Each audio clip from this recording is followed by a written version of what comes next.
Welcome to a brand new episode of the 3 Dot Podcast. My name is Bogzy.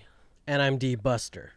And this is where the conversation does not stop. Today, you get the dynamic duo. You don't get Dave and Buster. You get Dave and Bogzy. Dave and Buster? That's me and me. I know that, but Fresh Dave and and Buster? Bogzy. I know, but it's Dave and Bogzy today. Obviously. I don't want to give you both credit names, man. Oh, okay. All right. Damn it. Okay. How you feeling today, man? I'm feeling pretty good. I took a nap earlier. You know what I'm feeling? What are you feeling? Fantastic. Ah! Anyways, no, I really do feel fantastic. It's been a long time since I've recorded with this Crazy ass segue. this guy, man. That's a Thank crazy you, man. Thank you. ass I could never be as good as Goose, which is he is our Sue Storm today. Oh yeah, he is Invisible. Sue Storm. The invisible Invisibitch. man. Anyways, this is the Fantastic Four review. Mm-hmm. We are going to let you know at the beginning portion of this review. It's going to be the non-spoiler. And then when it is the spoiler, we're going to say it's the spoiler. All right? Right. All right? So we're gonna do our best to talk about it, but at the same time not talk about it. This is going to be, I don't know how we're going to do this, but D-Buster saw it. I did see it. Bug saw it. The tough part is Chaotix, he's in the background. He didn't see it. But he knows we're going to spoil it in a bit. But yeah, I saw it at Comic-Con weekend last weekend. I saw it Sunday. Did you? I did. And So it's still pretty fresh in the head. yeah. Yeah. Okay, first initial reaction in one word. Yeah. I'd say that overall I Yeah. enjoyed it. Overall, you enjoyed it. I enjoyed it. We'll get into that. So the way that I wanted to go about this review, y'all, we're doing a non-spoiler review, obviously, and then into the spoiler review. Particularly, I think of D-Buster as one of my top friends who is very in-depth within, Marvel Comics. So you will never hear me really, reference the comic You're books. a DC guy. I'm not only am I a DC guy, I don't even read a lot of DC material. I watch a lot of animation. I watch a lot of live action movies. That's where I'm at. And I also like to, I like to observe movies in a film literature aspect, which I will blend in with Fantastic Four. But going back to the movie, I thought it was peak. Thought it was peak? I thought it was peak. Yeah, okay. If I'm going to compare it between the cast from 2005, oh, you're right. It is every 10 years. That's what I was saying. Can you talk about what you found out? Earlier I was I was trying to make sure what years the Fantastic Four movies have come out. As you know, there's been several, not like the first movies. I'm not including like the Silver Surfer and things like that. Just their first movies. So the first one, 2005. Yeah. With Second Chris one Evans. with Chris Evans, Yep. Jessica Alba. Second one with Michael B. Jordan, Yeah. 2015. And then this one, 2025. Every 10 years. Interesting. Wow, interesting. I thought it was peak casting, man. From Johnny Storm, Joseph Quinn? Yeah, Joseph Quinn, Vanessa Kirby, Pedro Pascal, and Iban. I don't know how to pronounce his last name, but the guy from The Chef, Yes. playing as Ben Grimm, right? The thing. I thought it was peak casting, man. I look at that type of stuff. I look at the chemistry between the actors, and I think back to 2005 to Alba, Chris Evans. I forget who the other two are. The guy from The Shield. I forgot. Yeah. Yeah. I can't compare to the 2015 cast because I didn't watch it. I didn't want to watch it. I didn't watch it. It looked either. weird. I didn't like. You know what I didn't like? Dr. Doom looked like a garbage bag with neon lights. The Hulk looked too. No, not the Hulk. The Hulk. The thing looked the too thing, big. I don't know what it was. It looked funny. like something that was shitted out. It looked funny. Yeah. And they made, what was it? I don't remember it, but I remember they were complaining about Michael B. Jordan's character supposed to be the brother, and they made him adopted. Right. And interracial siblings. Yes. Which is not a problem. It's not a problem. I don't know how accurate it was in comics. Was Johnny ever black? Not that I know of. No. Okay. But I mean, they were always, Sue Storm and Johnny Storm were always like blood siblings. That's always been the dynamic. But even then, I don't think it really matters. I think it's just how the story was brought out, and that's what made me not want to watch it too. Is because I heard it just wasn't as great as the previous, which was Alba and Evans. And that, I'm gonna be real, that's not a very high bar. That's not. It was it's a very much turn your brain off. Yeah. Action movie. Oh, here I got it. Michael Chiklis, that was Ben Grimm, and Lone Gruffadid as Mr. Fantastic, which he wasn't a bad Mr. Reed, right? He was good. He looked. I liked. Yeah, he played the part. He made it work, and he was very entertaining. And I thought overall, everyone on the 2005 Fantastic Four. Yeah. And I hate to say it, right? I think the weakest one there. Yeah. Was Jessica Alba. Although. Yeah. I think she was. I will ride with you, and I will also die with you because. I love Jessica Alba. That's my actual lover. But that was my lover in high school and a little bit of college. I think that's why we didn't. I think that's why we defended her back then, because she was the hottie. You know? She was the hot one. But I will agree. I think she was the weak link there. She was the weak link there.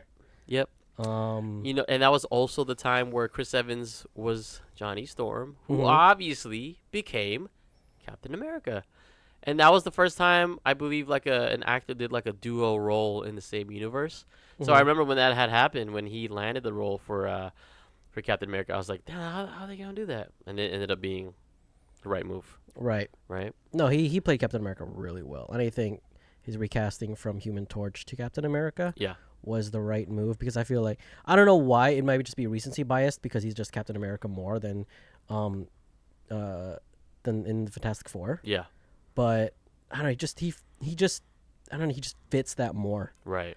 I didn't see him being just like a cocky asshole. I guess he kind of was in Scott Pilgrim. Yeah. He played that, but I don't know. He fixed himself. Which, by the way, in the 2005 cast, rest in peace to Julian McMahon, the guy who played Dr. Doom. Oh yeah. He passed away literally like 3 weeks ago. Random. I didn't even know he was sick. Yeah. You never know. Some people, some actors that you don't watch often anymore, you just never know what they're going through. But R.I.P. to the first Doctor Doom that we have seen. First Doctor Doom. Anyway, speaking of Doctor Doom. Yes. Let's get back to the main topic. So what made you feel like I said it was peak. How did you feel about this reincarnation? Okay. This is non-spoiler review. The two superheroes that came out pretty close within each other, right? Superman and Fantastic Four. What a summer. It was a great summer. What a summer. I was talking to my friend. I was watching with my friend, and me and him were having a conversation, and he brought it, was like, "What did you like better?" And I was like, "You know what? I enjoyed Superman more." You said that? I said that. Oh. I enjoyed Superman more. That is crazy. Than Fantastic Four.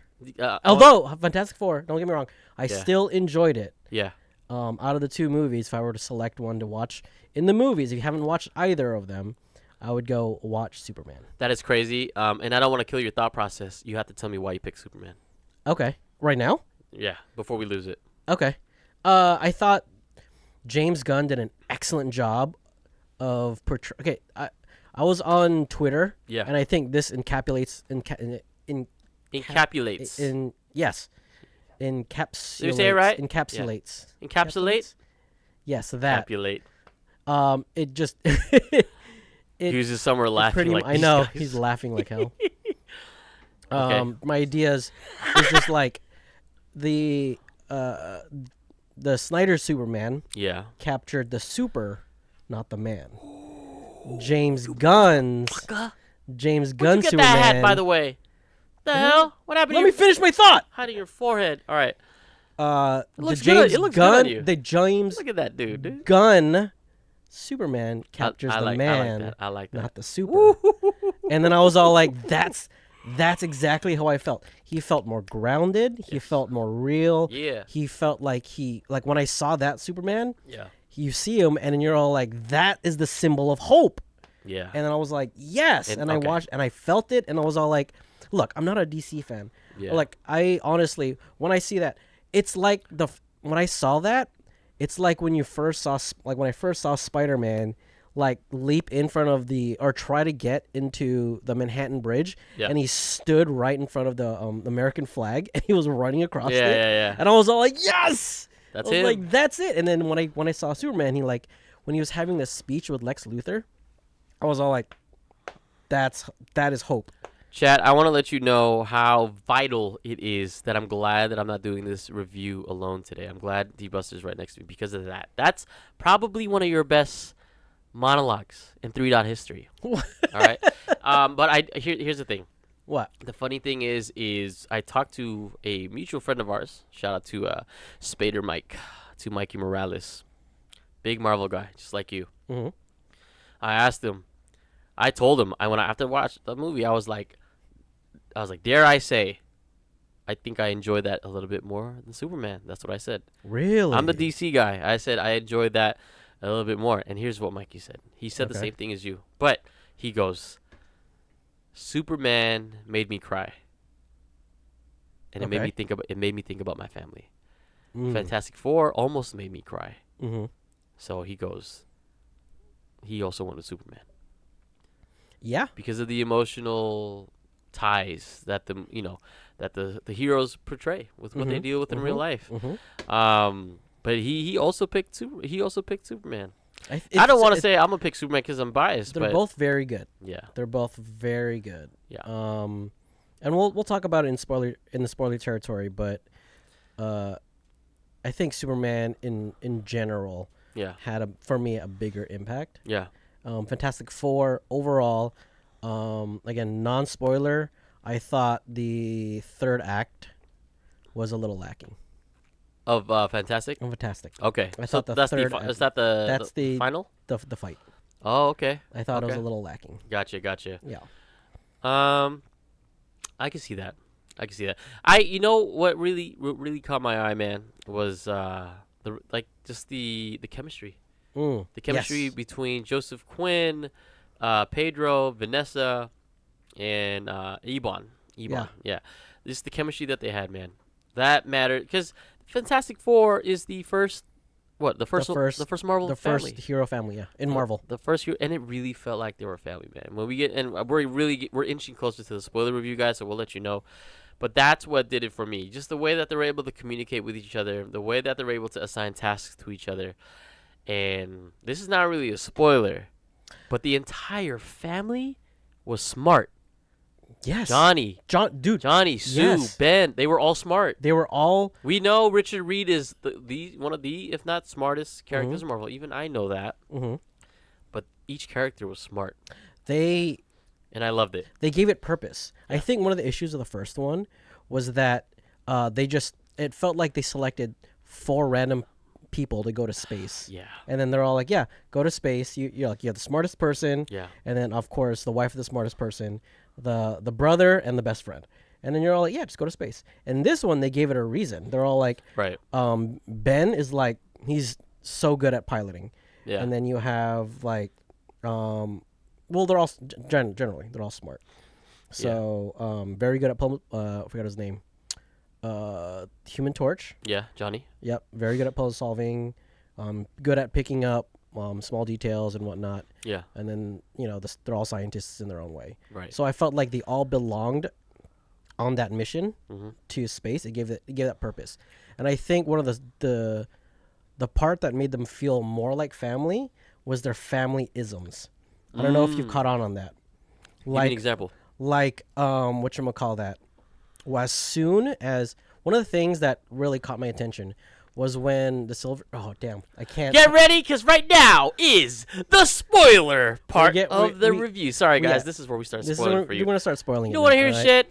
Then this is where you hit the stop button, listen to some old episodes of the 3 Dot. But if you want to listen to the spoiler, this is it. Here we go. Stop it, watch the movie, and then continue on listening to the podcast. Say it, DBuster. Say what you were going to say. So there was a point in the movie where the Silver Surfer came down, and this is in the trailer, so it's not. What's her name? Shahabala? Something. Yeah, okay. The Silver Surfer came down. Shalabal. There you go. And then she wanted to get the baby. Yeah. And then.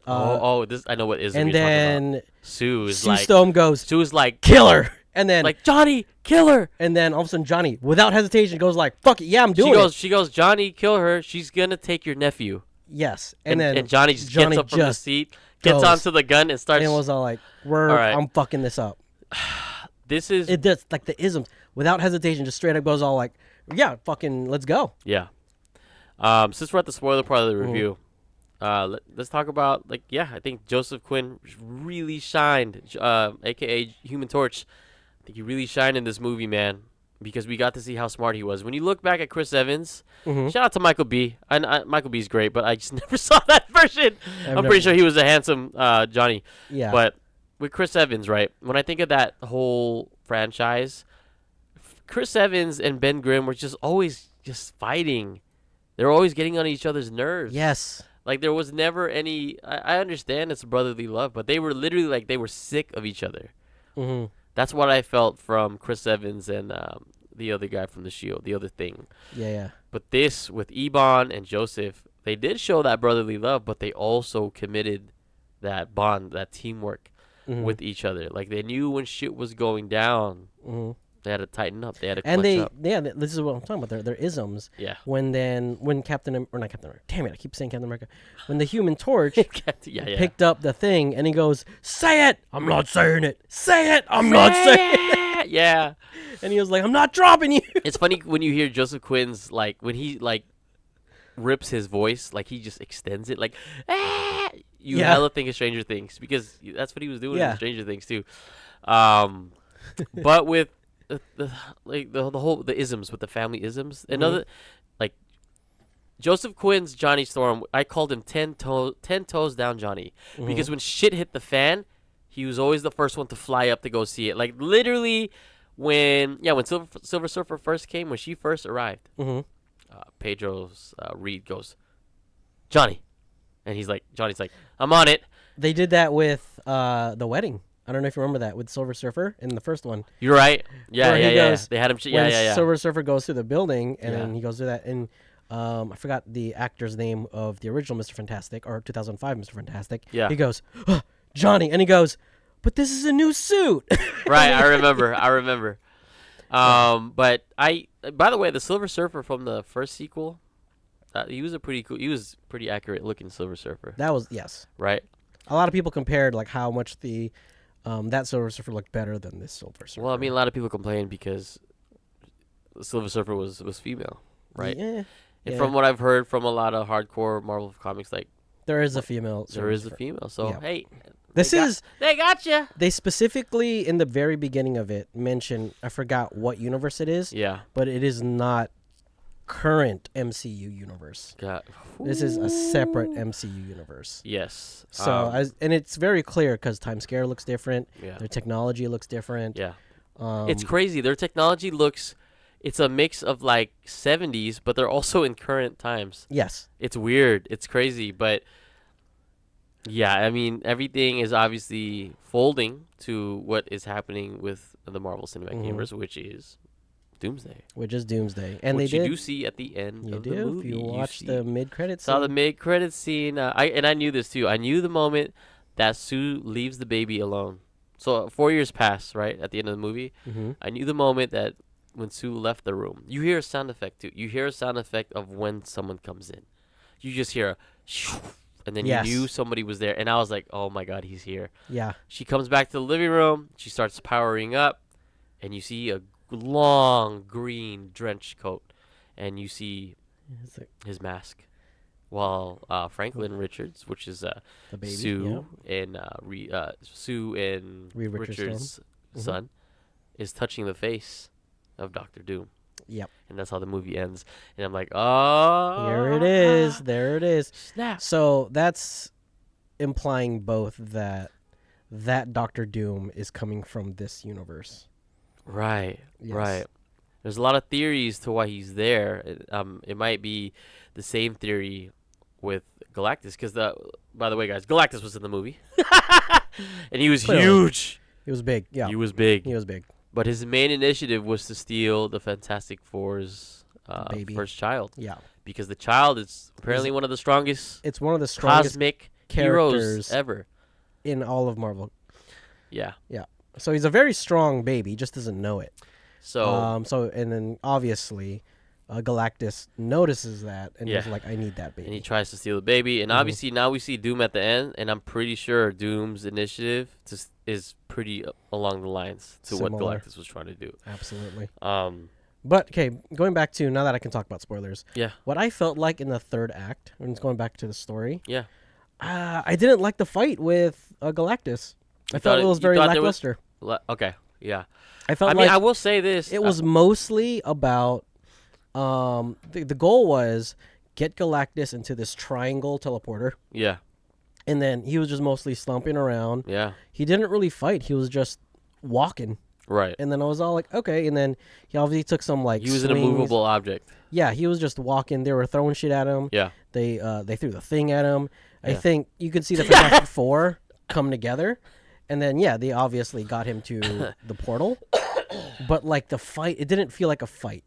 It was more of like, we just need to push him hard enough. Right. And then I was all like, okay, and I get it. Right. Whereas, like, yeah, they're not trying to fight him. Yeah. The only thing was they're just playing defense the whole time. Yeah. And the only offense came when Sue Storm was all like, you have my baby.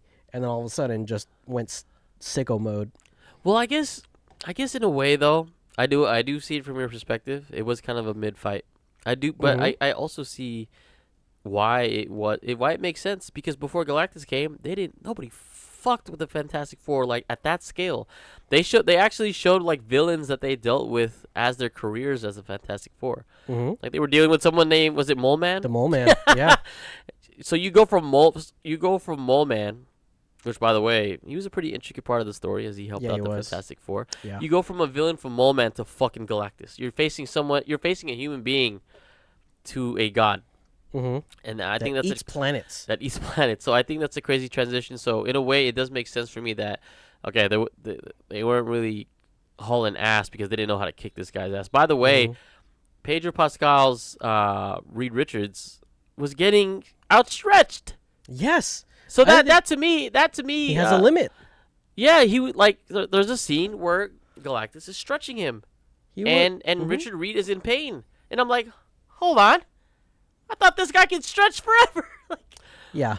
So I guess there was a limit, and there's been articles that like they nerfed him. They nerfed Richard Reed in this one. Yeah. But I gotta give him his flowers.